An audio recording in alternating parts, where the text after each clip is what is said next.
So you can add images there, camera.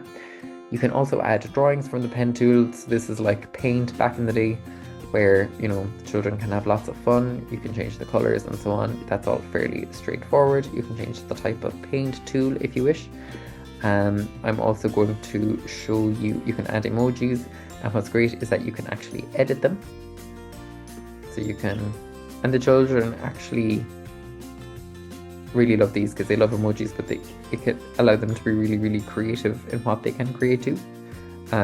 Like I remember one of the students used the bin emoji as to create a jail. So there was no jail, so she was talking about how there was I'm just going to delete that.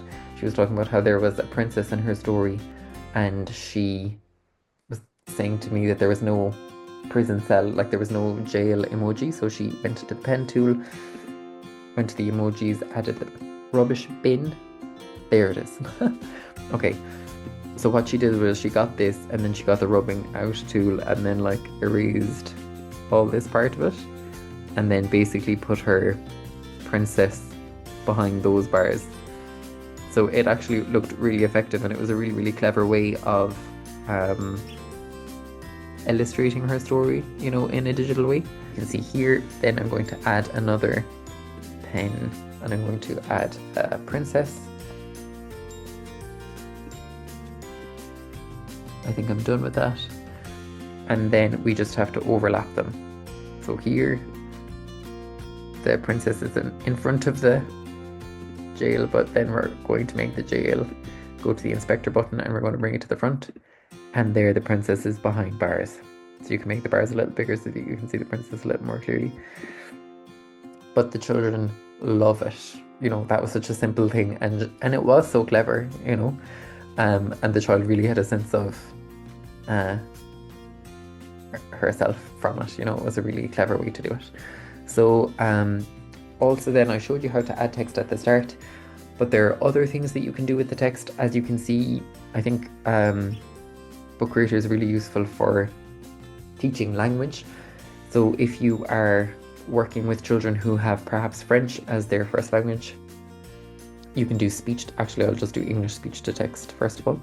So if you're English, if you speak, the speech to text function will create a story for you as you speak, full stop. Or sometimes they say period, actually. In America, if you say period, or actually automatically it will insert full stops if you pause. This is a really useful tool to support children who have difficulty with spelling, or perhaps children who may have dyspraxia and find writing challenging.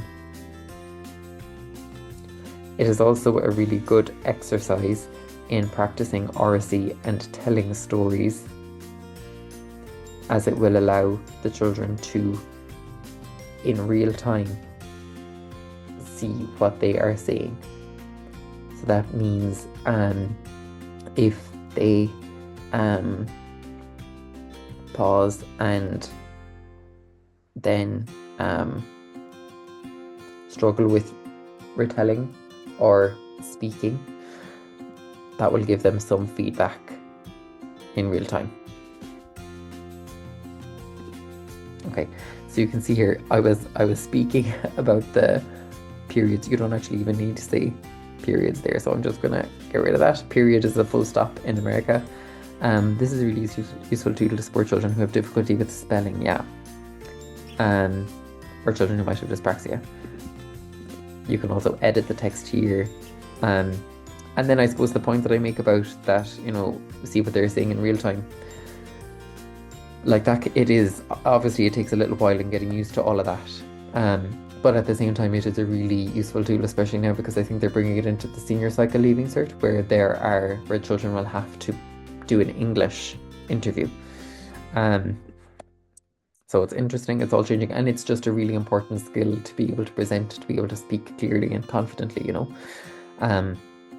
However, if you also have like a child coming from France and they can only speak French, they can also use the speech to text tool. Bonjour, je m'appelle Paul, j'ai 15 ans. Not anymore, but I'm trying to go back to my Leaving Cert French. And you can see the way there they can use that too, which can be a really good tool. Also, much like Word documents, you can bold, italicize, underline text. You can also, if you're a teacher and creating an information book about something, you can say, read this article on penguins. And then you can go and find your article on penguins, and you can just copy that and say, read me. Then you can highlight this and embed that article there. And then if you click that, while you are presenting the book, if you click that, it will open the article again immediately on the next page.